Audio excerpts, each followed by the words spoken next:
Good afternoon, everybody, and welcome to Lowell Park here in a windy Cotuit, Massachusetts. This is pregame Kettle Talk with your host, as always, Sean Ellertson, joined most of the time by Matt Liberman and Matt. Cotuit coming off a big bounce-back win last night. Brett Kinneman and Gian Martellini were the big stories last night. How do you think they did?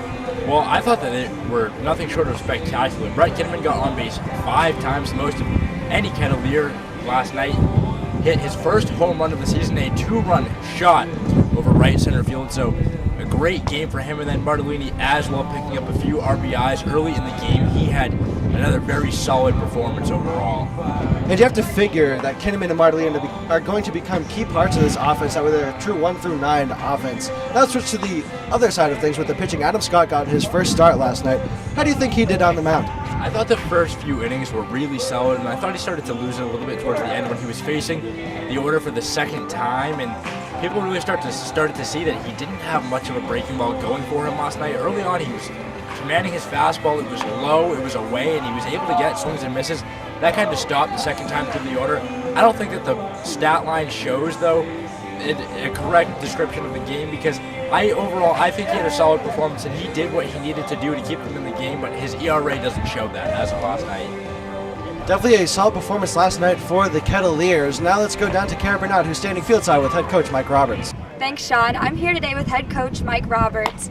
Coach, after losing a rough game the other day at Orleans, we overcame a win yesterday with 12 runs. How do you feel about your team's ability to bounce back like that? Well, it doesn't surprise me at all. You know, again, as I've said before, we play 44 games. You play them one at a time. You let go of the game before and you go to the next ball game. So I was really not surprised. They played really great last night. Looking at the lineup today, Griffin Conine is out as he is at the home run derby. What adjustments did you make, and what would you like to see out of your team as he's missing tonight? You know, you just have to treat it as if somebody's sick for a day or they have a foot injury. You really can't think about it. You just have to go on. And, you know, these type interruptions occur. I'm happy for him that he's able to go in the home run contest, and then we just kind of take it from there and somebody else fills in. You know, it's a team, and that's the reason you have more than 9 players. So we'll just adjust and hopefully play well. I talked to you yesterday about Adam Scott making his first start in the summer league. How do you think he did last night? Oh, I thought he pitched extremely well. You know, the first hitter had 15 pitches, which Mangum from Mississippi State did a great job in the leadoff spot. But outside of having to throw a lot of pitches to him, Adam threw the ball really well and gave us an opportunity to win, and I think set the tone for us. And, of course, we were fortunate to score 4 runs in the top of the first, and that helps you, but Adam did an excellent job. Looking into this game tonight, we're facing a team that we have not seen before. Does that affect preparation as you go into tonight's game at all? No, it really doesn't. We had not seen Hyenas before last night's game either. We just take the roster, take the stats, history of some of the players that may have played in the Cape before, or take a look at what they've done at their schools during the spring, and just attack it in the way that we like to attack it and see what happens. All right, well, thank you and good luck tonight. All right, you're welcome. Thanks, Karen. Coach said some really impressive things about Adam Scott. His first outing, thought he pitched very, very well. Now let's move to today's starter, Noah Davis. What are you expecting out of him today? I'm expecting to see most of what we've seen all season long, and that's he's all right for a little bit, and then he kind of gets himself into a jam. I mean, I know that's what a lot of Cotuit pitchers have done this season, but Davis hasn't shown me anything special this season.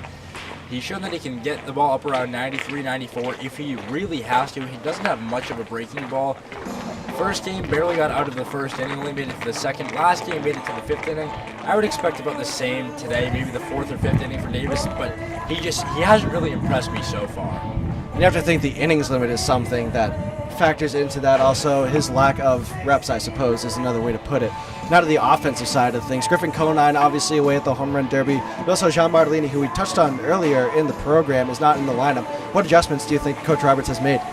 Well, there's clearly a lot of differences with the lineup. He has Greyson Jenista batting first overall in the leadoff spot, where Conine usually is.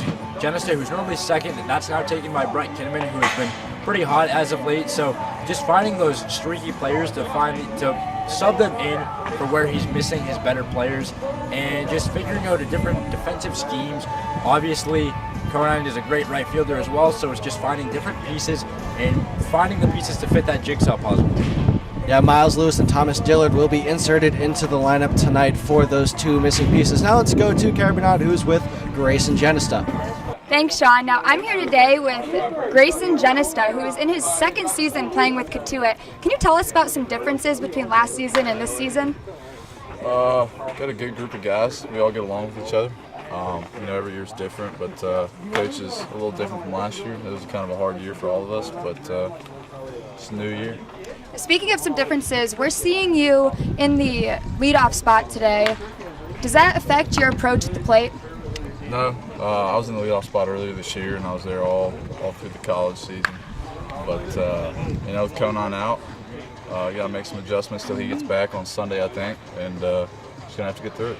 You did suffer a very minor leg injury the other day. How's the leg feeling, and will you be going into today's game 100%? Yeah, we're good. Good? Yeah, we're ready to go. Awesome. Well, thank you and good luck today. Thank you. Thanks, Karen. Grayson Jenista has been up and down really all year long, but these last couple games, his bat has really come alive. How important is he to this offense? Well, I mean, he's crucial. He's probably the best returning player on this team. He has a huge bat, even though he hasn't really shown much this year. Not a whole lot of power he's displayed so far. He does have it. He has a home run on the season.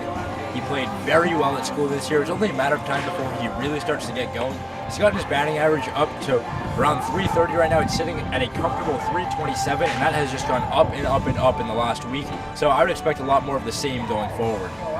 Thank you, Matt. This has been pre-game Kettle Talk. Cotuit looks to improve off last night's victory against Hyannis with a victory over Wareham today. Thank you for tuning in. First pitch at 5 p.m.